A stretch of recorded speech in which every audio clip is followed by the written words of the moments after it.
เวียกที่ห้องพักกันเถอะ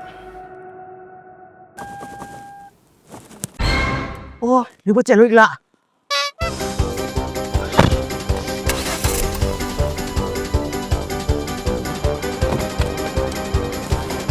โอ้ลืมโทรศัพท์ โอ้ย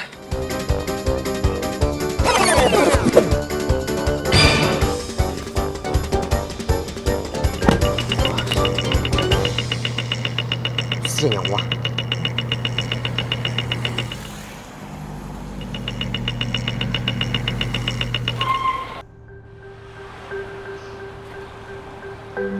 สบายดีเจ้า โดยสบายดี เจ้ารถอ้ายมีปัญหาอย่างว่าเจ้า โดยเบิกรถให้อ้ายแน่รถอ้ายเป็นอย่างกับโมฮู อ๋อโดยได้เจ้ามีแต่ว่าให้อ้ายเข้าไปนั่งรอถ่าทางไหนเดี๋ยวน้องจะให้ทางไอ้สร้างคนกดสอบให้อ้ายอีกครั้งเด้อเจ้า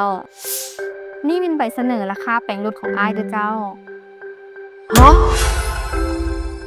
แล้วเขาชิตกใจให้อย่างวะรถเขามีการคุ้มครองการขยายรับประกันอุ่นใจห้องตังหวัด10 ปีพุ่นตัว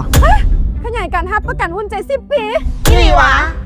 แม่นแล้วโตโยต้าได้มีการขยายการรับประกันรถตั้งแต่รถปีที่ 4 ไปจนถึงรถปีที่ 10 เพียงแต่ลูกค้านำรถเข้ามาเซ็กระยะที่ศูนย์โตโยต้าและทีเซ็นเตอร์ใกล้บ้านทานทั่วประเทศรับประกันยาวถึง10 ปี และเฮ็ดตามเงื่อนไขบริษัท เพียงเท่านี้ลูกค้าก็มีสิทธิ์ซื้อการขยายการรับประกันทันที